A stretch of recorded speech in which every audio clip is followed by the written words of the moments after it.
Bismillahirrahmanirrahim. Assalamualaikum warahmatullahi wabarakatuh. Hari ini saya nak kongsikan dengan anda satu kisah, iaitu pengalaman saya berlawan dengan sihir minyak dagu. Kisah ni berlaku di awal PKP pada tahun 2020. Memang betul-betul awal PKP. Dan dan dia agak lama lah daripada tarikh saya rakamkan, saya ceritakan pada anda, iaitu sudah hampir 2 tahun. Jadi saya cuba susun jalan cerita tu. Maaflah kalau jalan cerita tu agak kelang kabut sikit kan. Tapi yang penting adalah isi penting daripada perkongsian saya. Dan saya cuba untuk membuat cerita, membuat penceritaan yang paling lama pun mungkin 15 minit saja. Saya tak nak buat penceritaan yang panjang-panjang lah. Okey, pada awal PKP yang lepas,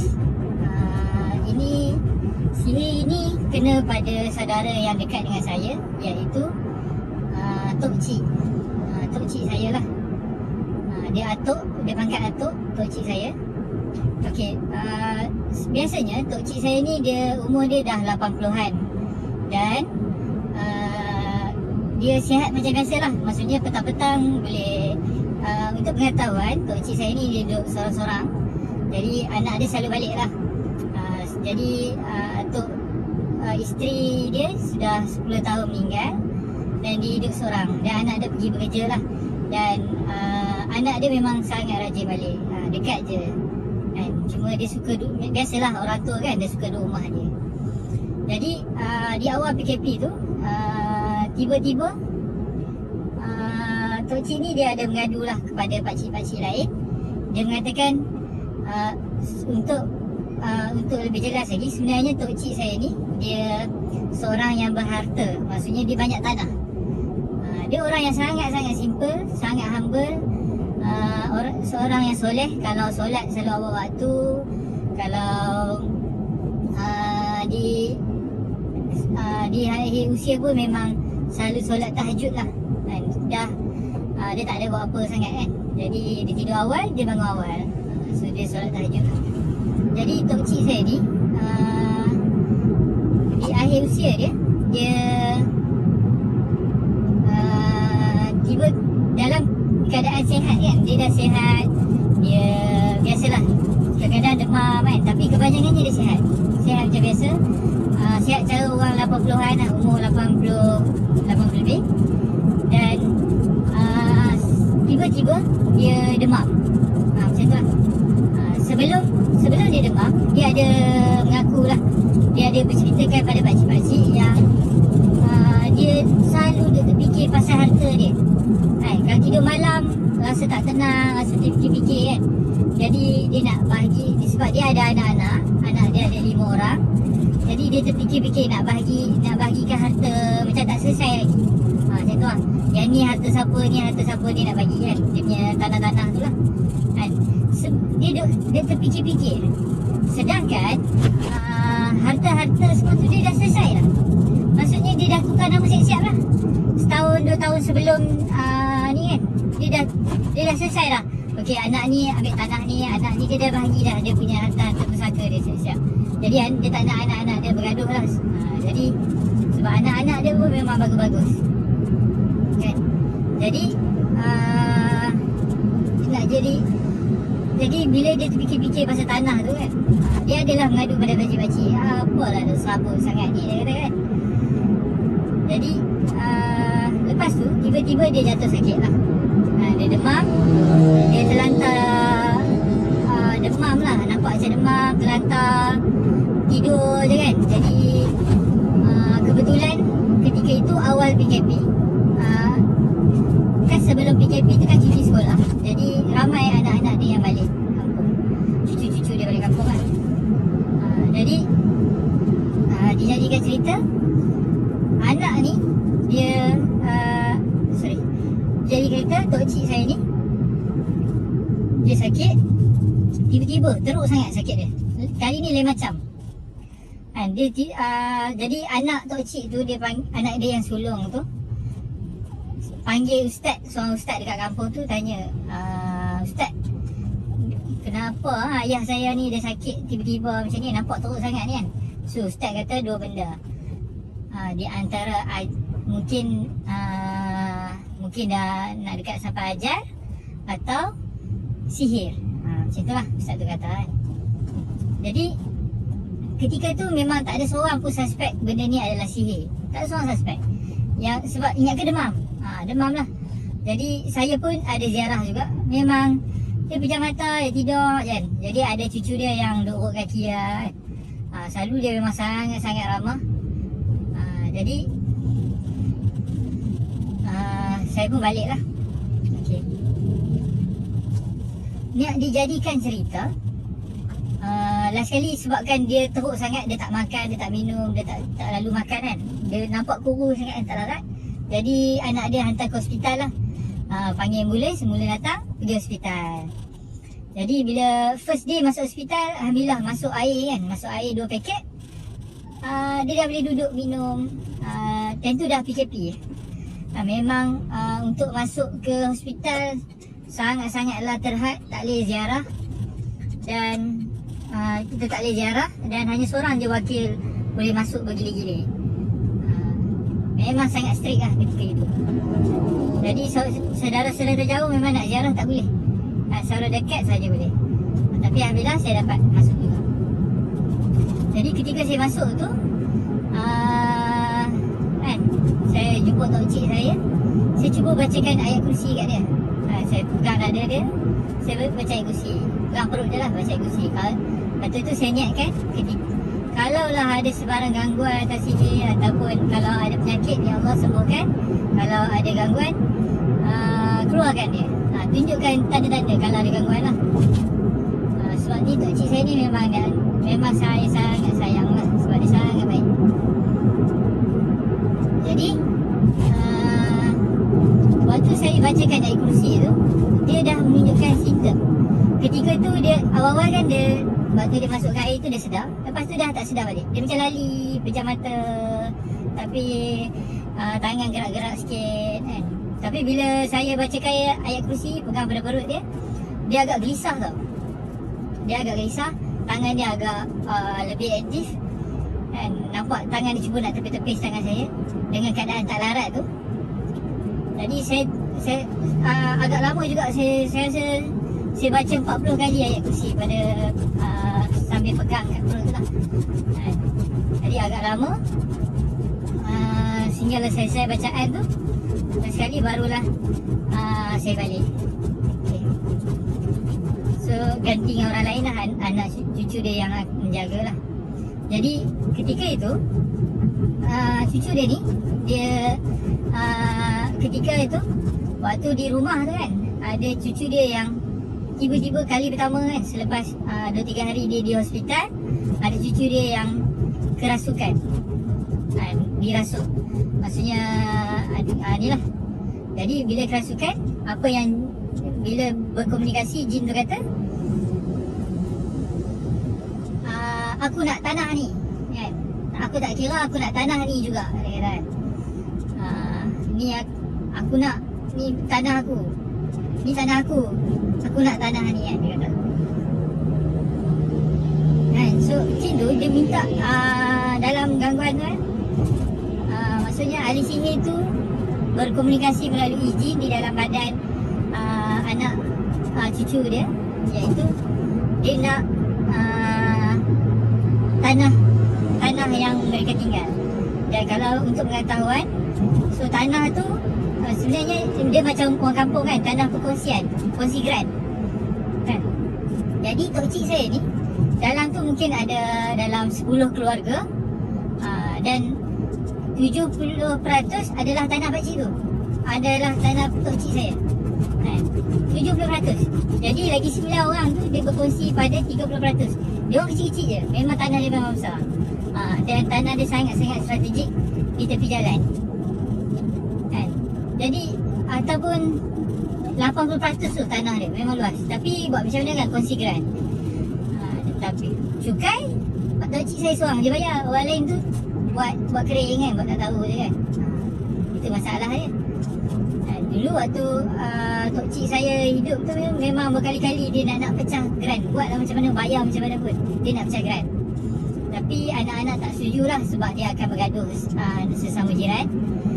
Jadi benda tu tak tercapai. Dan hari ni kemungkinan dia akan bergaduh jugalah nanti. Tengoklah macam mana.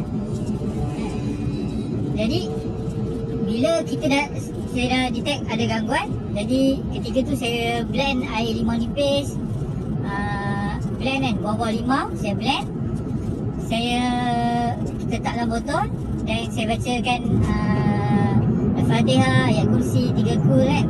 Saya bagi kepada cucu dia untuk dia sapukan kepada atuk dia, tok cik saya ni dekat hospital. Jadi waktu dia bawa air limau tu, selalu orang perah limau ni, ni saya geram sikit bagi dia pekat lagi kan. Kita blend, kita tapis, dapat pati tu. Dia tambah air sikit lah. Ni betul-betul pati lah. Kalau gangguan, kalau jin memang parah lah jin tu kena. Sebab sifat limau ni tajam. Jadi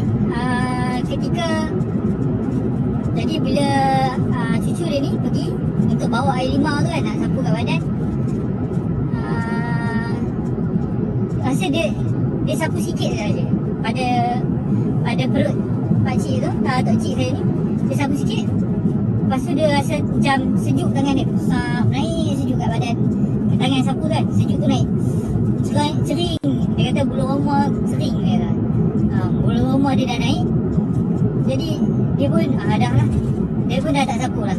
Dia rasa berdebar semacam lain macam lah. Dia terus tidur, lepas tu tidur teman sebelah tok cik lah. Jadi kalau saya memang sebab kebetulan tu saya dah balik kampung, saya dah duduk jauh lah. Saya dah balik ke kampung mertua saya. Saya dah tak balik kampung belah saya tu lah. Jadi saya dah duduk jauh. Jadi saya macam mana? Jadi kalau saya ada kat situ, semestinya saya akan tiba betul-betul. Saya akan sapu air limau tu untuk kat dia. Tapi macam mana kan, orang lain yang sapu, jadi dia rasa dia tak sedap hati kalau dia teruskan lah. Sebab mungkin dia tak biasa kan. Jadi saya cuba bila nak rawat kes begini kan, nampak begini, saya cuba rawat daripada jauh kan.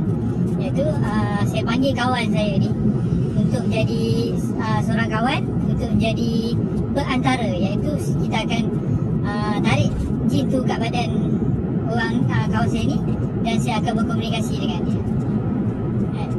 Jadi bila berkomunikasi, bila saya baca, so menjemalah jin ni kan.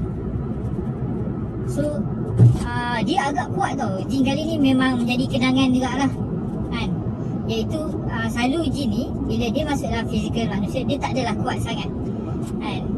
Tapi yang kali ni memang saya terlalai. Jadi tangan dia dah naik ke muka saya, kepam.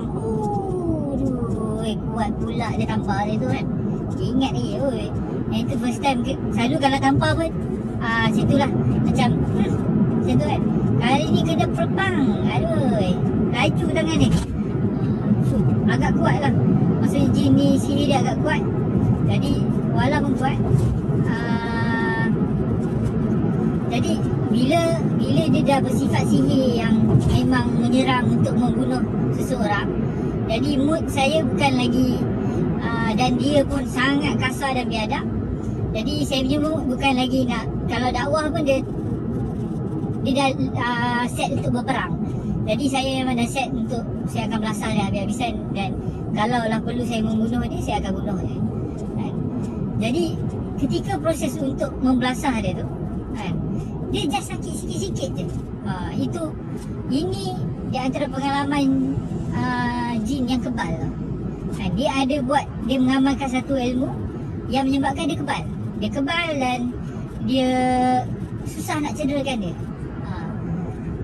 Okey.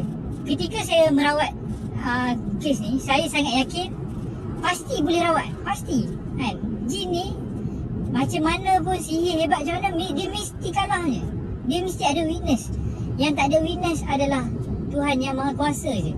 Allah je yang Maha Kuasa, yang tak ada kekurangan kan, Maha sempurna tu Tuhan je. Jadi jin ni sihir macam mana dahsyat pun, terbang ke, melekat kat dinding ke, dia mesti ada kelemahan. Okey, dia mesti ada witness. Jadi bila saya menghadapi kes ni, tapi cuma saya struggle contoh saya cuba sembelih sap, tak jadi apa, tak jadi juga. Sembelih tak jadi. So saya niatkan untuk macam-macam senjata, pisau, tombak, panah apa, dia just sakit sikit je kan. Dia sakit sikit, lepas tu dia ni.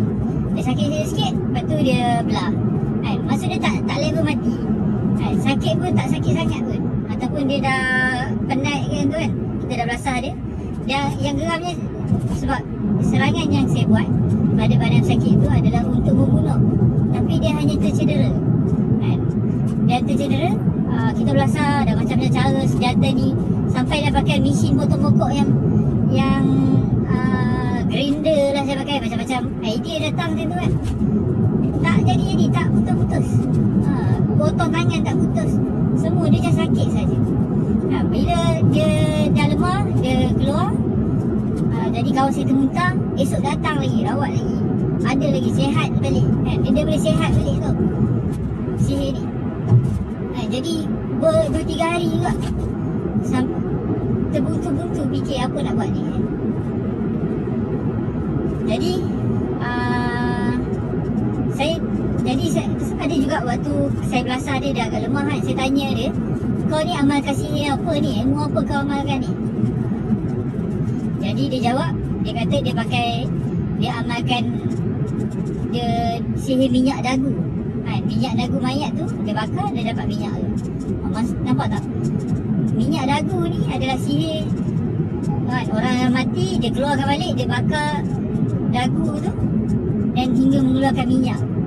Saya pun tak tahu macam mana, saya tak kenal ni kan. Tapi macam itulah, kalau orang yang tahu, yang kalau Google tu macam itulah.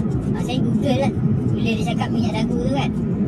Jadi itulah sebab tu sihir dia kuat, sebab dia memang buat benda yang sangat sesat dan fasik. Memang sesat, mengarut gila lah. Sangat sesat dan menyesatkan lah, mengarut gila.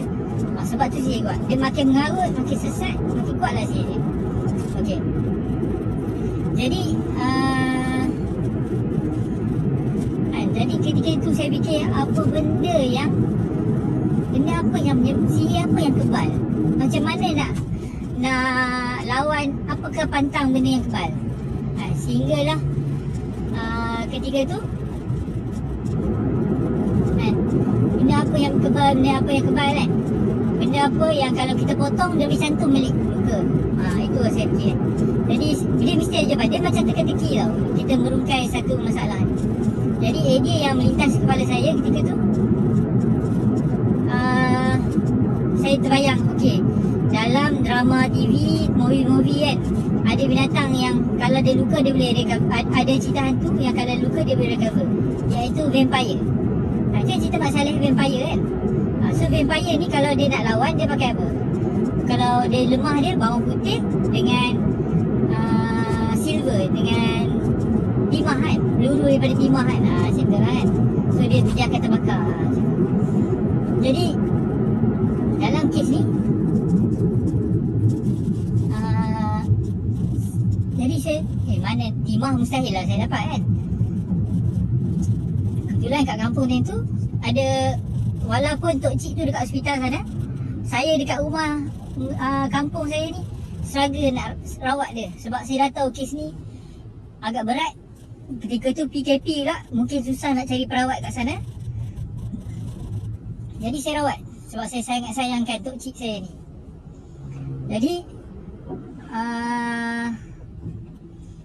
Jadi ada satu tu, bila saya dapat idea tu, okey, bawang putih saya nak try kan. Kalau Mak Saleh buat cerita hantu vampire dia bawang putih, mesti ada sebab.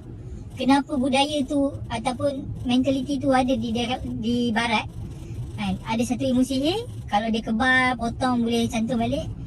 Tapi kan bawang putih dia kalah. Mesti ada ilmu dia. Mesti benda tu mesti ada ada munasabah dia. Dari segi benda yang perkara-perkara ada yang benda-benda yang melemahkan je. Okey, jadi nak pendekkan tapi panjang juga cerita ni. Cerita ni agak panjang. Okey, saya teruskan juga. Jadi waktu ketika saya rawat kawan saya tu, saya bawa bawang putih. Ketika itu barulah saya boleh melukakan dia dengan sangat sakit. Tapi tak mati juga. Sangat sakit. Dia seiris dia memang ketika tu barulah saya betul-betul control game. Maksudnya bila saya lawan, memang dia lah kena tibai. Dia tak boleh. Sampai kawan saya ni berpinah lah kalau kena bawang putih tu. Habis kepala dia saya sapu weh. Nak bagi pedih kan. Sampai ketika tu saya maksudnya sebelum ni macam 50-50. Maksudnya saya cederakan dia tapi tak sangat. Lepas tu dia dah penat, dia keluar. Dia muntah, habis. Yang kali ni memang dia kesakitan. Dan ketika jumpa bawang putih tu, ada kawan saya ni, dia bermimpi. Dia mimpi dia jumpa dengan seorang puteri di tepi sungai. Seorang, bukan puteri, permaisuri. Permaisuri di tepi sungai. Permaisuri tu agak cantik. Permaisuri tu dia pakaian cantik, putih macam permaisuri, macam anak ada kerumbung semua di tepi sungai.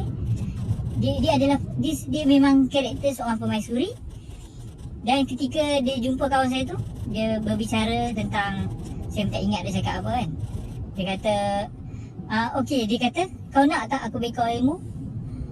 Dia offer pula, dia rasuah kawan saya, kau nak aku beri kau ilmu, kau kuat, kau boleh pandai mengurut, kau boleh buat macam-macam. Permaisuri, jin permaisuri tu offer kat dia. Tapi kawan saya menolak lah. Tapi ketika dia tengah offer-offer tu, ada jin lain datang. Jin tu macam hulu balang. Ada hulu balang datang dengan badan berluka-luka. Badan luka. Jadi bila pergi kat permaisuri tu, permaisuri tu rawat dia. Rawat, sembuh. Lepas tu hulu balang tu pergi lagi. Dia ada, jadi permaisuri ni ada beberapa orang hulu balang. Bila hulu balang ni sakit, luka, badan dah luka-luka ni. Lepas tu dia pergi balik. Permaisuri ni yang rawat. Jadi bila kawan saya cerita kat saya pada esoknya, saya kata, oh kalau macam ni payahlah kan game ni. Maksudnya saya dah belasah je ni, tapi dia ada permaisuri dia yang ada ilmu sihir yang boleh merawat jin dia, anak-anak buah hulu balang dia yang cedera. Jadi kalau selagi ada permaisuri ni, selagi itulah kita tak hari ni kita belasah, esok datang lagi jin tu sihat balik kan. Jadi dia berulang-ulang, agak seminggu 2 minggu jugalah. Proses itu yang panjang lah. Jadi ketika itu hulu balang, lepas tu jadi cara dia untuk selesaikan satu isu ni, iaitu isu dia boleh dirawat, tentera jin jahat ni boleh dirawat, hulu balang ni, iaitu dengan kita membunuh permaisuri tu dulu. Kita kena bunuh permaisuri tu. Kalau tidak, sampai sudah tak habis. Sebab ada permaisuri ni, dia boleh merawat hulu balang dia. Jadi saya esok tu saya rawat. Mula jin hulu balang dia timbul. Lepas tu saya baca ayat kursi, baca, niatkan untuk tarik aku nak cakap dengan permaisuri dia. Aku dah tak nak cakap dengan hulu balang, kena permaisuri dia. Ketika tu menjelmalah permaisuri tu di dalam badan kawan saya. Ketika tu kita orang utara punya dia kerek lah. Kita macam nak kasar lah kan, nak bergaduh lah, nak ayat tu memang biadab sikit lah kan. Hang buat apa sini, hanya fajak macam tu lah, cakap utara kan, hanya fajak belah, kata apa aku bunuh lah kan. Jadi ketika tu saya cuba ingat, maaf, cerita 2 tahun. Jadi saya nak mencederakan permaisuri ni pakai bawang putih, sambil bila bawang putih dia dah lemah tau, dia punya kebal tu agak hilang lah. Jadi saya boleh belasah-belasah dia tapi tak putus-putus kepala tu kan. Saya dah sembelih, dia tak mati. Kalau mati dia terus muntas. Ni dia just sikit-sikit je, tapi dia kesakitan lah. Jadi saya dah try macam-macam senjata. akhirnya ilham dalam kepala saya, okey, dia ni pemaisuri dekat tepi sungai. Aku ni kalau siang ikan pakai gunting kan. Kata gunting kot. Itulah yang Allah ilhamkan, yang terlintas dalam kepala lah untuk try pakai gunting lah. Ketika tu saya niatkan tangan saya gunting macam ni kan. Saya try gunting dulu, faham? Gunting di tangan dia, dia memang putus tangan dia. Ketika tu inilah dipanggil kelemahan. Sihir ni tak pernah sempurna. Dia boleh kebal dengan macam-macam senjata tapi dia mesti ada pantang larang, ada kelemahan dia. Kalau dia kalah kan, ada tu dia akan kalah. Macam tu, dia ada kelemahan dia lah. Jadi bila start menggunting jin ni, barulah macam saya potong jin-jin lain lah. Macam kita sembelih kan. Last sekali sampai, tapi pemaisuri ni dia memang pemaisuri. Bahasa dia tu agak bahasa istana. Wahai kau terlalu biadab anak muda. Macam tu dia gelarkan saya, kau terlalu biadab anak muda. Kau patut berbicara yang lebih baik dengan aku. Macam tu. Kan I tak ada aku nak berbaik-baik dengan kau. Kau dah jahat. Kau pemaisuri tak kucing. Saya rasa saya macam tu lah. Saya provoke lah. Sampai dia pun marah lah. Sebab dia biasa pemaisuri. Dia tak tahulah pemaisuri. Dia ni, dia jajahan dia. Saya rasa dia jajahan sebab di kawasan kampung Tok Cik saya tu memang ada sungai. Dia adalah jin di kawasan sungai tu, di pinggir sungai tu. Dan dia pemaisuri yang dia ada wilayah dia lah, pemaisuri di kawasan dia, kawasan tu. Jadi apa je? Jadi bila ya Allah selamat. Okey, bila lah hari saya berjaya bunuh Alicia tu dengan gunting, terus mati kan, bulu balang semua tarik, mati habis kan. Okey, maaf terlupa, tak best sikit kan kalau cerita macam ni kan. Sebenarnya sepanjang saya proses saya duduk berlawan tu agak seminggu juga kan, dan saya dapat berita sebenarnya Tok Cik saya dah meninggal. Ketika sebelum dia meninggal tu saya sangat yakin lah saya boleh rawat, insyaAllah sihir ni habis nanti Tok Cik boleh sihat balik, insyaAllah. Sebab ni sihir je, dia bukan sakit fizikal lah, sakit gangguan kan. So sihir ni cuma Tuhan bagi ilham tu selepas. Lepas tu saya dapat berita, ketika tu tak ada sekali pun terlintas dalam kepala saya yang Tok Cik saya akan meninggal. Sebab saya yakin insyaAllah boleh. Sebab saya sangat yakin kita boleh, kita orang boleh, kita boleh lawan jin ni, sihir ni kan. Cuma masa dan apa cerita dia je. Maksudnya kita tak tahu apa solution je. Cuma lain kali dapat berita Tok Cik saya meninggal, innalillah wa inna ilaihi raji'un. Siapa yang baca zakat al-Fatihah untuk beliau. Jadi selepas kematian tu barulah kami sambung rawat dan bunuh jin ni lah. Okay. So apa ya, jadi yang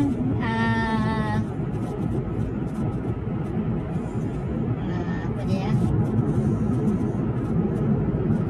jadi yang jadi selepas kematian tu barulah kita belasah bersungguh lah jin tu, dan matilah jin dan pemaisuri dia. Selesai. Sebenarnya selesailah part situ yang saya, jadi poin dia kat sini yang penting adalah first, sihir kebetulan Tok Cik saya tu memang ajal dia dah, tapi rezeki dia mati dalam keadaan disihir. Mudah-mudahan dia digunakan dengan mati syahid, InsyaAllah. Dan yang kedua, sihir ni memang dia tak power, tapi kalau Allah nak izin, kebetulan Allah nak jadi asbab, asbab orang tu meninggal lah. Tapi bukan sebab jin tu power pun, bukan sihir tu hebat pun, itu tipu daya je kan. Semua ni asbab lah. Okey, saya nak banyak tersinggung. Ini kedai. Okey, nanti kita sambung guys, Tersinggung. Okey, jadi sebenarnya kisah nak rawat sihir tu kan? Bukanlah tentang bawang putih ataupun tentang gunting tu. Poin dia adalah bila kita rawat sihir kan, sihir yang kebal, dia ada unsur-unsur kebal, dia pasti ada kelemahan. Dan jangan putus asa untuk mencari apa kelemahan dia. Kalau senjata ni ada macam-macam, pistol pun ada. Kalau ada sihir yang dia kebal dengan senjata Melayu, contoh. Tapi senjata Eropah ada, senjata negara lain ada. Kalau senjata dia, semua jenis senjata dia kebal. Banyak benda alatan lagi boleh mencederakan. Hammer boleh tak mencederakan? Boleh. Tapi jangan ketuk kepala betul. Kosong je lah, kosong. Tangan kosong kan. Kita niatkan je. Hammer boleh, gergaji boleh. Apa lagi? Grinder boleh. So jangan terhad sangat senjata. Apa-apa yang boleh mencederakan boleh je guna kan, untuk merawat sihir. Yang macam kisah sihir minyak dagu ni, last kali dia kalah dengan gunting kan. Lepas tu dia boleh tanya, macam mana kau tahu kelemahan aku gunting? Macam tu kan. Allah yang beritahu, saya cakap. Allah yang tahu, Allah yang izin semua. Masya Allah. Kalau tabligh kan, so makhluk tak ada kuasa, Allah je kuasa. So itulah yang sangat penting. Sebenarnya kisah sihir, sebenarnya ini selepas perjalanan sihir yang untuk kisah ni, awalnya kita sangka adalah orang yang nak berkahwin dengan tok cik saya kan. Dulu sebab ada isu orang nak kahwin kan, sebab dia dah duduk seorang kan. Jadi suspek itulah jin ni sangatlah membuatkan fitnah. Nasib baik kita tak pergi serang makcik tu kan. Astagfirullahaladzim, tak sesuai langsung. Makcik tu kampung jauh lah kan. Dia kata sebab jin tu bila rasuk dia kata kan, aku nak kahwin dengan dia kan, anak dia lah ni lah, tak bagi aku kahwin lah. Macam tu lah. So kita ingatkan sebab dia mengamuk macam tu kan, jadi kita ingatkan dia adalah calon yang tak jadi nak kahwin dengan tok cik saya. Bukan tak jadi, tak berjumpa pun. Waktu dia nak berjumpa, orang ni tak ada, ni jumpa ni tak ada kan. Macam tu lah. Allah tak izin lah pertemuan tu kan. Dan penghujungnya kemungkinan paling tepat adalah orang yang berkongsi, ada orang yang berkongsi tanah dengan tok cik saya, kongsi geran tu kan. Dia nak tanah yang besar tu lah, iaitu 80% daripada geran. Tanah dia kecil je, sekanggang kera. Kongsi ramai-ramai kan. Rumah orang ni berkongsi bumbung dengan rumah orang lain, punya lah kawasan dia kecil kan. Jadi rumah tok cik saya tu lapang, macam pandang bola tepi dia kan. Geran tu pula pecah dua, jalan dekat tengah. Maksudnya dua side tu adalah tanah tepi jalan, yang kalau dia nak buat shop block ke apa ke memang sangat komersial, sangat bernilai tinggi kan. Macam tu lah. Jadi kisah dia ni sebenarnya sihir ni berlalutan dengan ni agak panjang, setahun lebih. Memang proses rawat tu panjang. Tapi yang lain tu adalah jin-jin yang biasa je. Ahli sihir ni seru. Cuma yang awal tu memang sihir dia agak kuat bila dia pakai jin permaisuri ni, dan dia mengamalkan minyak dagu lah. Jadi yang kemudian-kemudian ni ada juga, alhamdulillah ada juga ustaz luar tolong. Ketika tu memang keluarga tu, anak-anak tok cik saya ni ada yang ustaz rawat, apa tu, muntah semua kan. Itulah kesan-kesan sihir dia. Alright. Jadi itu saja.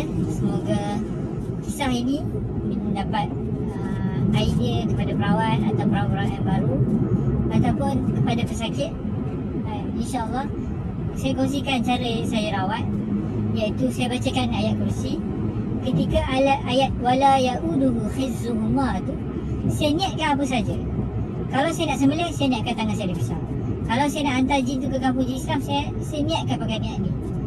Ketika saya baca ayat tu, apa saja serangan yang saya buat, saya yang saya buat istana untuk jin apa semua tu adalah dengan cara dengan menggunakan ayat wala ya'uduhu khizzuhuma wa huwa aliyyun.